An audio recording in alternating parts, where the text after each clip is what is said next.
ప్రస్తుత నిజామాబాద్ స్థానిక సంస్థలకు చెందిన శాసన మండలి సభ్యురాలు అట్లాగే తెలంగాణ జాగృతి అధ్యక్షురాలైనటువంటి కవిత గారు ఎదుగుతున్నదో వాళ్ళ బీఆర్ఎస్ పార్టీ నాయకుడిపై ఒక బలహీన వర్గాలకు చెందినటువంటి నిరుపేద నిరుద్యోగ యువకుని పల్వన్ మరణానికి కారకుడైనటువంటి ఒక ప్రజాప్రతినిధి విచారణలో ఏదైతుందో నేరం రుజువు కాబడటంతో న్యాయస్థానానికి నివేదిస్తే న్యాయస్థానం రిమాండ్ చేయటం అతని పరామర్శకు వచ్చిన సందర్భంగా వాస్తవాలు తెలుసుకుని మాట్లాడితే బాగుంటుంది. వాళ్ళ పార్టీ నాయకుడు ఒక నేరారోపణతో రిమాండ్ చేయబడ్డాడు కాబట్టి పరామర్శకు వస్తే సంతోషం. ఏ రాజకీయ పార్టీ గాని వాళ్ళ పార్టీ నాయకుడే గాని కార్యకర్త గాని ఏదన్నా నేర ఆరోపణతో రిమాండ్ చేయబడినా లేక ఇతరత్ర ఇబ్బందుల్లో ఉన్నట్టయితే పరామర్శ చేయడం సహజం. ఆమె కూడా పరామర్శకు వస్తే ఇట్ బట్ న్యాచురల్ అందులో పెద్ద అదే. కానీ వాస్తవాలు తెలుసుకోకుండా ఇలా కొత్తగా ఏర్పడ్డ కాంగ్రెస్ ప్రభుత్వం కక్షపూర్తంగా వ్యవహరిస్తున్నది. ఇవాళ బీఆర్ఎస్ నాయకులను కార్యకర్తలు భయప్రాంతం గురి చేసే విధంగా పోలీసు వ్యవస్థను ఏదైతుందో వినియోగిస్తుందని చెప్పని ఏదైతే పేర్కొనడం ఏదైతుందో ఆశ్చర్యం కలిగిస్తుందని చెప్పండి. అంటే గతంలో వాళ్ళు చేసిన పని ఈ ప్రభుత్వం కూడా చేస్తుందని చెప్పని భావించడం అది వాళ్ళ విజ్ఞతగా వదిలేస్తుంది. వాళ్ళ గతంలో ఆ విధంగా ప్రవర్తించారు కాబట్టి ఇవాళ ప్రజలు ఏం తీర్పిచ్చడం మనం గమనించినారు. వాళ్ళ గతంలో ఆ విధంగా ప్రవర్తించారు కాబట్టి ప్రజలు ఏ విధమైన తీర్పిచ్చారో గమనించమని చెప్పండి. ఇలా ప్రస్తుత ఈ అంశానికి సంబంధించి కూడా ఎవరైతే రాజేశ్వర రెడ్డి గారని సర్పంచ్ ఒక నిరుపేద నిరుద్యోగ యువత బలహీన వర్గాలకు చెందినటువంటి వాళ్ళు. సాధారణంగా ఒక యువకుడు బలవన్మని చేసుకోవడం అంటే సాధారణ పరిస్థితులు ఎవరు కూడా చేసుకో అన్లెస్ ఒక బలీయమైనటువంటి కారణాలు ఉంటే తప్ప. వాళ్ళ హబ్షిపూర్ గ్రామంలో ఏదైతే కిరాణా కొట్టు నడుపుతుంది. రాత్రి 11:30 ఆ ప్రాంతంలో ఏదైతుందో ఆ కొట్టు కంటే కొట్టు ఇల్లు ఒకటే ఉంటుంది. కొట్టు సపరేట్ కాదు. వాళ్ళు సిగరెట్ కావాలని చెప్పారు. అడిగితే రాత్రి 11:30 12 ఒకతే ఉండే బలవన్మరాన్ని పాల్పడినట్టు శివనాగి చెప్తారు. లేట్ నైట్ అని చెప్పని ఆమె ముందుకు రాలేకపోయింది. దానికి ఆమెపై ఇంటిపై దాడి చేసి ఇది ఇమీడియట్ నెక్స్ట్ డే వాళ్ళు పోలీస్ స్టేషన్ లో కంప్లైంట్ చేసినారు. 29th వాళ్ళు డిఎస్పీ గారికి రిపోర్ట్ చేసిండ్రు. సంబంధిత రూరల్ పోలీస్ స్టేషన్ లో కంప్లైంట్ చేశారు. Police people have not turned up. వీళ్ళు ఏదైతుందో కొంత ఇబ్బందులు గురై సరే ఊళ్ళో పెద్ద మనుషులు చెప్పుకుందాం అని చెప్పని ఊళ్ళో పెద్ద మనుషులు చెప్పుకున్నారు. రాత్రి 11:30 ప్రాంతంలో వచ్చి మా ఇంటి మీద దాడి చేసింది 3 వ్యక్తులు చేస్తే నెక్స్ట్ డే మనకి 29th నాడు ఏదైతే మా మీద పెద్ద మనుషులు షికాయత్ చేస్తామని చెప్పి మళ్ళీ వచ్చి దాడి చేసి సేమ్ పీపుల్ అదే 29th మళ్ళీ వచ్చి ఏదైతుందో 30 నాడు 29 దాడి మన 30 నాడు వచ్చి మళ్ళీ పోలీస్ స్టేషన్లో కంప్లైంట్ ఇచ్చారు. ఎస్ఐ గారికి వాళ్ళు తిరిగి మళ్ళీ మా ఇంటి మీద దాడి చేసింది. ఒక పూల పెద్ద అవసరం మాకు షికాయత్ చేస్తామని చెప్పని మళ్ళీ వస్తే పోలీసులు మేము విచారణ చేస్తామని చెప్పని they did not act. Police స్పందించాలి తక్షణమే.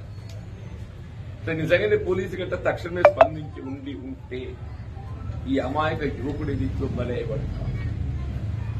ఒక విధంగా చెప్పండి దీనిలో పార్ట్లీ పోలీసు నిర్లక్ష్యం కూడా ఉందని చెప్పండి. ఇందులో పార్ట్లీ పోలీసు నిర్లక్ష్యం కూడా ఉందని చెప్పండి. మీన్ టైం ఏదైతుందో సర్పంచ్ గారు ఫోన్ చేసి బెదిరించడం, నువ్వు కేసు విత్డ్రా చేసుకోకుంటే ఏదైతున్నదో నువ్వు ఎట్లుంటావు చూస్తావని చెప్పని ఆ ముగ్గురు పక్షాలు తెలియజేశారు. వాళ్ళు 30th నాడు ఇచ్చిన కాంప్లీట్ లో మెన్షన్ చేశారు.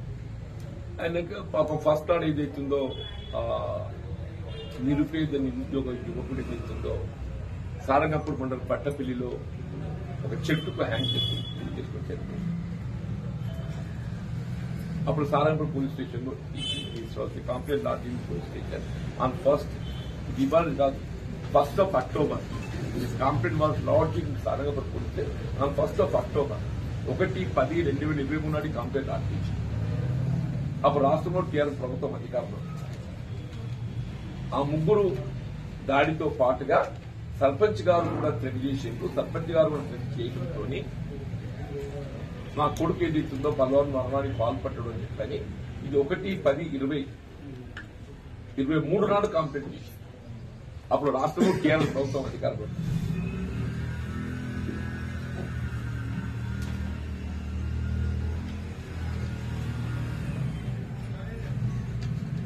29-23 రోజులు రాత్రి 11 గంటలకు మళ్లీ మా ఇంటికి వచ్చి చంపుతానని బెదిరించినారు. ఇంటి విషయం గురించి 39-20 రోజులు జగిత్యాల రూరల్ పిఎస్ లో 5 ముగ్గురుపై ఫిర్యాదు ఇవ్వగా ఫిర్యాదు వెలికి తీసుకోవాలి, లేదంటే మా కుటుంబాలందరినీ చంపేస్తామని 5 ముగ్గురు బెదిరించినారు. మా గ్రామ సర్పంచ్ మారు రాజేశ్వరుడు కూడా మమ్మల్ని ఫిర్యాదు వెలికి తీసుకోవాలని బెదిరించినారు. ఇది కంటెంట్. ఇది కోర్టులో ఉన్నది, మార్పు చేయడానికి వీల్లేదు. తర్వాత ఏదైతే ఉందో 14th అక్టోబర్ నాడు ఏదైతే విచారణ ప్రోగ్రెస్ లో 14th అక్టోబర్ నాడు ఆ ముగ్గురిని రిమాండ్ చేస్తూ ఈ సర్పంచ్ గారు ఎవరైతే ఉన్నారో వారు పరారీలో ఉండని చెప్పని కోర్టుకు నివేదించారు. ఇది ఇవాళ కాదు, 14th of October 2023 నాడు వాళ్ళు నివేదించారు. I read out the content. The deceased hanged himself due to afraid of threatenings of accused persons able to A4. Threatenings of accused persons A1 to A4. A4 is the Sarpanch Rajesh. A4. And they would kill him if not withdrawn the complaint that filed in the Jagittal Rural Police Station against accused persons A1 to A4. ఆ ముగ్గురు మీద ఏదైతే మీరు Jagtial rural police station case నమోదు చేసిందో అది withdraw చేసుకోకుంటే మేము చంపుతామని చెప్పని ఈ నలుగురు బెదిరించారు. నలుగురు ఆ మొదటి ముగ్గురు నేరం చేసిన వాళ్ళు ఈ సర్పంచ్. ఇది నేను రాసింది కాదు. ఇదే విచారణ పోలీస్ అధికారి గారు 14th of October నాడు కోర్టుకు నివేదించిన remand sheet 14th of October 2023. Thus the A1 to A4 have abetted the deceased to commit suicide. కాబట్టి ఈ A1 to A4 నలుగురు ఏదైతున్నదో ఈ వ్యక్తి బలవర్మణి చేసుకోవడానికి కారకులు అని చెప్పి పేర్కొంది. ఇదన్నది 14th of October 2023. ఇది మీకు రాలేదు, ఇప్పుడు ఇస్తాను. అది ఓన్లీ దానిలో సింపుల్ సెంటెన్స్ అక్యూజ్ అని ఉన్నది. రిమాండ్ షీట్ కంటెంట్ కూడా ఉంది. మళ్ళీ ఇంకెవరు Thus, the accused A1 to A3 committed this offence, punishable under section 448, 435, so reading 34 APC, and A4 అంటే ఎవరు? ఈ సర్పంచ్ గా కాంగ్రెస్ నాయకులు అరెస్ట్ చేసి మా సర్పంచ్ అరెస్ట్ చేసిందంటే బేసిక్ ఏది ఇస్తుందో ఫర్ డిలే అసలు పోలీస్ డిపార్ట్మెంట్ చర్య తీసుకోవాలంటున్నాను. నేను గౌరవ ఎస్పీ గారికి ఏదో విజ్ఞప్తి చేస్తున్నాను. అసలు ఇందులో ఎందుకు జాప్యం జరిగింది? మరి సర్పంచ్ గారి గ్రామంలో అందుబాటులో లేకుండేనా? Why he was not apprehended? నువ్వు 14 నాడు ఏదైతే మొదటి రిమాండ్ షీట్ ఫైల్ చేస్తే దీనికి 3 మాసాలు టైం పట్టింది. Normally any investigation should take place within 3 months. December చివరిలోగా మీ ఇన్వెస్టిగేషన్ విషయాలు ముగియాలి. ఎవరికి ఫ్రెండ్లీ పోలీస్ అని చెప్పి అంటున్నాను. ఒక బలహీన వర్గాలకు చెందినటువంటి యొక్క నిరుద్యోగ యువకుడు ఏదైతుందో గ్రామస్తులు పెట్టుబడిదారి వర్గం యొక్క దాష్టికానికి దౌర్జన్యానికి ఏదైతుందో బ్రతకలేక చట్టం పట్ల విశ్వాసం కోల్పోయి పోలీస్ వ్యవస్థ పట్ల విశ్వాసం కోల్పోయి అదే గ్రామంలో ఏదైతుందో దర్శించడానికి దాష్టికాలకు భయభ్రాంతులకు గురై ఏదైతుందో ఇలా ప్రాణం అర్పించుకున్నాయి అంటే ప్రాణం అర్పించుకున్నాయి. నాకు ఆశ్చర్యం అని చెప్పాడు ఇప్పుడు కవిత గారు కూడా ఒక తల్లి, ఒక ఆడబిడ్డ, ఒక మాతృమూర్తి అని చెప్పంట. నువ్వు కూడా నువ్వు నీ పార్టీకి సంబంధించిన వ్యక్తి కాబట్టి పరామర్శించు. కానీ ఆ తల్లి హృదయం ఏదైతుందో ఏ విధంగా ద్రవించింది ఒక కొడుకును కోల్పోయేందుకు నువ్వు ఆలోచన చేయాలి. ఒక తల్లిగా ఒక కన్న తల్లి ఏదైతుందో గ్రామస్తుల దాష్టికానికి, పెట్టుబడిదారుల దాష్టికానికి ఏదైతుందో, అధికార పార్టీ దాష్టికానికి, పోలీస్ నిశ్చేష్టకు, పోలీస్ నిర్లక్ష్యానికి, ప్రభుత్వ నిర్లక్ష్యానికి, ఏ ఫ్రెండ్లీ పోలీసుల నెపంతోనే అధికార పార్టీకి తొత్తుగా మారినటువంటి యొక్క పరిస్థితులలో నా కొడుకు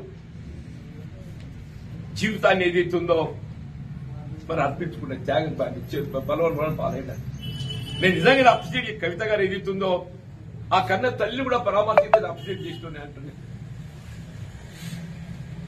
నువ్వు జైలుకు పోయేదైతుందో నేరారోపణ ఎదుర్కొంటున్నటువంటి ఒక నేరస్తుని పరామర్శిస్తూ నువ్వు జైలుకు పోయేదైతుందో నేర ఆరోపణ ఎదుర్కొంటున్నటువంటి ఆ నేరం కూడా సామాన్యమైన నేరం కాదు. ఒక వ్యక్తి బలవన్ మరణానికి కారణమైనటువంటి ఒక నేరం 306 IPC ఏదో సాధారణ పెట్టి కేసు కాదు. ఇది ఇవాళ నమోదు చేయబడ్డ కేసు కాదు. రాష్ట్రంలో కాంగ్రెస్ ప్రభుత్వం ఏర్పడిన తర్వాత నమోదు చేయబడ్డ కేసు కాదు ఇది. This was registered in 1 October. రాష్ట్రంలో తెలంగాణ ప్రభుత్వం ఎవరైతే పరారీలో పేర్కొన్నాడో ఆయన నేరం నిర్ధారణ అయినట్టు ఏదైతే 14 October 2023కి మొదటి రిమాండ్ లో పేర్కొన్నారు. వాళ్ళకు లీగల్ సలహాదారులు ఉన్నారు.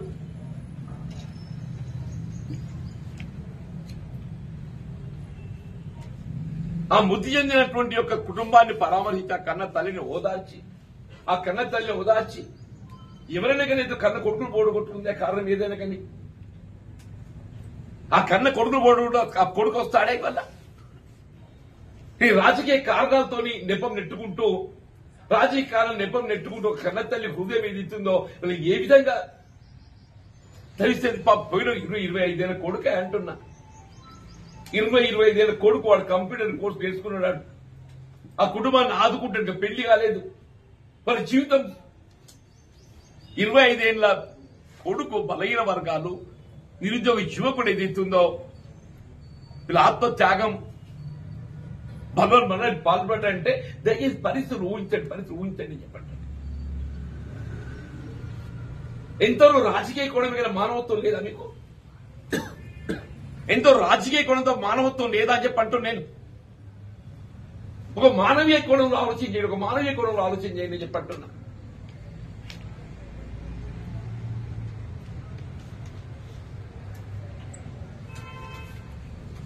దయచేసి ఏదైనా ఆరోపణలు చేయబోయే ముందు దాని పూర్వాపరాల వాస్తవాలు గ్రహించి ఆరోపిస్తే సంతోషం.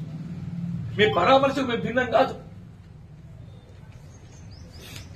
అది ఏ ఆరోపణ అయినా కానీ ఏదైతుందో మీ పార్టీ వ్యక్తి కాబట్టి నేచురల్ గా మీరు సంఘీభావం వ్యక్తం చేసి ఉండొచ్చు. కానీ అంత మాత్రం వాస్తవాలను అయితే మనం గ్రహించాలి. ఏ పరిస్థితిలో ఎటువంటి యొక్క ఆరోపణ ఎదుర్కొంటుండు, దాని పూర్వాపరాలు ఏంటి, ఆ తల్లిని ఓదార్చి వాస్తవాలు తెలుసుకుంటే ఎంత బాగుంటుండే. ఆ బాధ్యత మీకు లేదా? నువ్వు జాగృతి అధ్యక్షురాలు అమ్మా, ఓ సాధారణ రాజకీయ నాయకురాలు కాదు వాళ్ళ అమ్మగారు. అమ్మగారు సాధారణ రాజకీయ నాయకులు కాదు. జాగృతి అనేది ఒక స్వచ్ఛంద సంస్థ. జాగృతి ఒక స్వచ్ఛంద సంస్థ అని చెప్పి అంటున్నా. ఇదే మీ స్వచ్ఛంద సంస్థ యొక్క లక్ష్యం.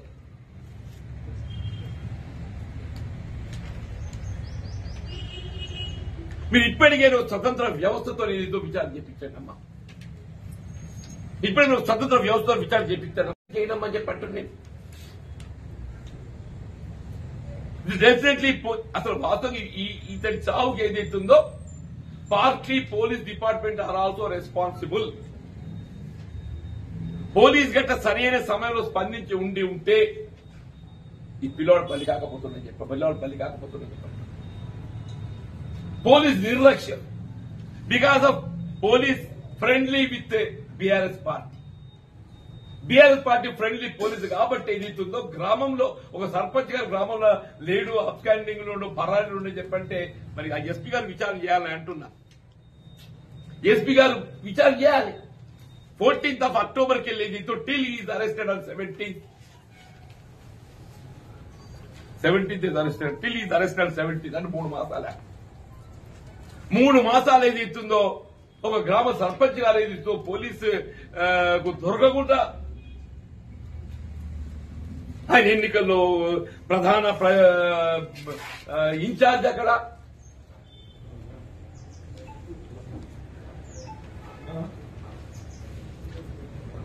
ఇప్పటికైనా వాస్తవం గ్రహించండి. గతంలో మీరే విధంగా ప్రవర్తించిన అందరూ అట్లా అనుకోకుండా అంటున్నా. మాకే ప్రజా జీవితం వాళ్ళ కొత్త కాదు. నాకు అధికారం కొత్తది కాదు. నేను ప్రజా జీవితంలో అధికార పార్టీలో ఉన్న ప్రతిపక్షంలో అధికార పార్టీలో బాధ్యత నిర్వర్తించే ప్రతిపక్ష పార్టీలో బాధ్యత నిర్వర్తించి ఏ రాజకీయ పార్టీ కూడా అధికారం శాశ్వతం కాదు. కానీ మా ఆలోచన విధానం శాశ్వతం అంటున్నాం. మా ప్రజా సంబంధాలు శాశ్వతం చెప్పంటున్నా. మా ఆలోచన విధానం శాశ్వతం చెప్పంటున్నా. అందరు మీలాగా అనుకుంటే ఎట్లమ్మా? అందరు మీలాగా అనుకుంటే ఎట్లమ్మా అంటున్నా.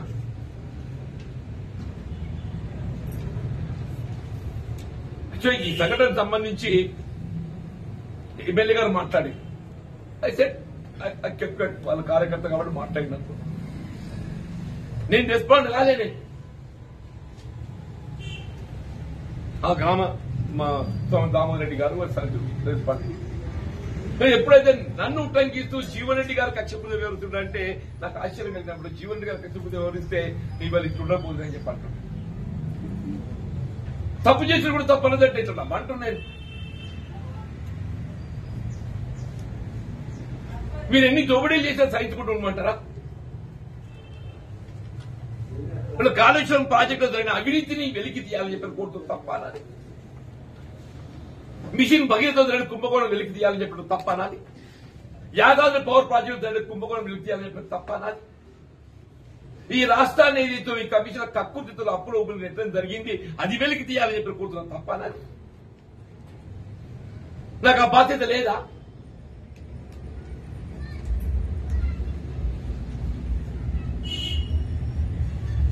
ఇటు వాస్తవాలు మాట్లాడి మీరు కక్షపూర్తి అనుకుంటున్నాను మాంటున్నా. కదా రెవల్యూషన్ చరిత్ర బాగున్నది. మీరు ఇప్పుడే గింతగా ఉలిక్కి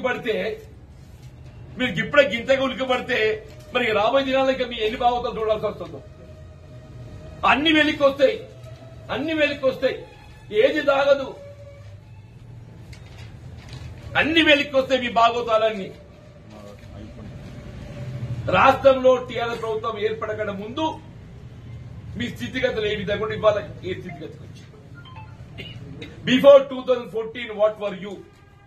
before 2014 what were you? Today what you are? 2014 పూర్వం ఈ స్థితి ఆర్థిక స్తోమత ఇవ్వాలేంటి?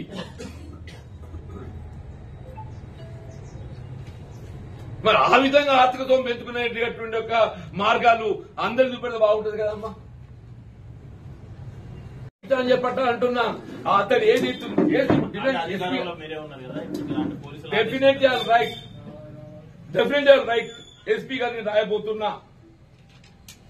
ఎప్పుడైతే 14th October నేరం నిర్ధారణ జరిగినట్టు మీ రిమాండ్ షీట్ లో పేర్కొన్నారో ఆయన being a sarpanch when he was available in the village and when he has actively participated in the elections, why is not apprehended? అతను ఎందుకు అదుపులో తీసుకోలేదు?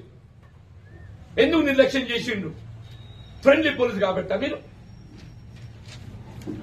Friendly police కాబట్టా? అదే ఎన్నికల్లో ప్రచారం వెసులుబాటు కల్పించింది ఎవరు? ఈ పోలీసు వ్యవస్థ అంటూ నేను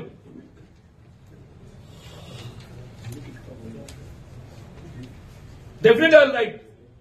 ఈ జాప్యానికి కారణం ఏంటి? ఎవరు? ఈ సర్పంచ్ గారు ఎక్కడ అప్స్టాండింగ్ ఉన్నాడు? ఆయన సాధారణ పౌరుడు కాదు, ఎక్కడో తప్పిపోయాడు కాదు, ఎవరిని తెలియనోడు కాదు. ఊళ్ళో సర్పంచ్, ఊళ్ళో పెద్ద మనిషి, మీటింగ్ అటెండ్ చేస్తాడు, కార్యాలయం తిరుగుతాడు, ఎలక్షన్ యాక్ట్ ఉంటాడు, ఇంకా ఏజెంట్ ఉండవు నాకు తెలియదు. నీకేది కాదు మొత్తం సీసీ కెమెరాలు ఉంటాడు. అవునాడే ఈ పోలీసులతో ఉంటాడు మాట్లాడుకుంటా. మరి ఇంతకంటే ఏమేముంటది?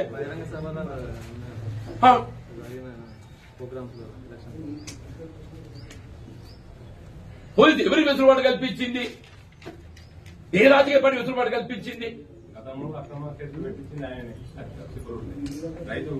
ఆమెకి తెలియదు. ఇంతసేపు చెప్పింది ఏంది? నేను ఎవరో రాజీనామా కనవ నేను ఇంతసేపు చెప్పింది ఏంటి? వాడు 1 అక్టోబర్ నేరం జరిగితే 14 అక్టోబర్ నేరం నిర్ధారణ అయితే ఎన్నికల్లో అతడు పాల్గొనే విధంగా వెసులుబాటు కల్పించి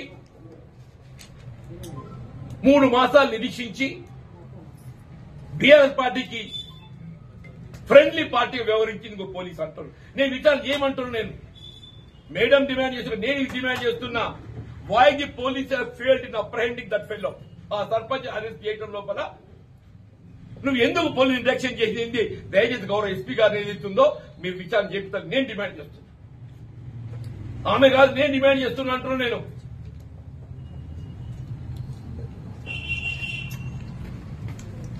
అన్ని వాళ్ళు అనుకుంటే ఇట్లా కాదా? ఇది ఎవరి ఫ్రెండ్లీ పోలీస్ కనబడుతుంది కదా? మీరు కూడా తెప్పించుకోండి కోర్టుకెళ్ళి. నేను దీన్ని మ్యానిపులేట్ చేసిన అనుకుంటే మీరు కోర్టుకెళ్ళి డాక్యుమెంట్ తెప్పించుకోండి. గతంలో మాత్రం అన్యాయ పార్టీ మన లక్ష్యం ఉన్నాయి. నాయన మీ దూలికి పోతుందండి. దాన్ని ప్రతిగా ఇది చేస్తున్నామని చెప్పి మాట్లాడలేదు కాబట్టి నేను వాడి దూలికి పోతున్నాను.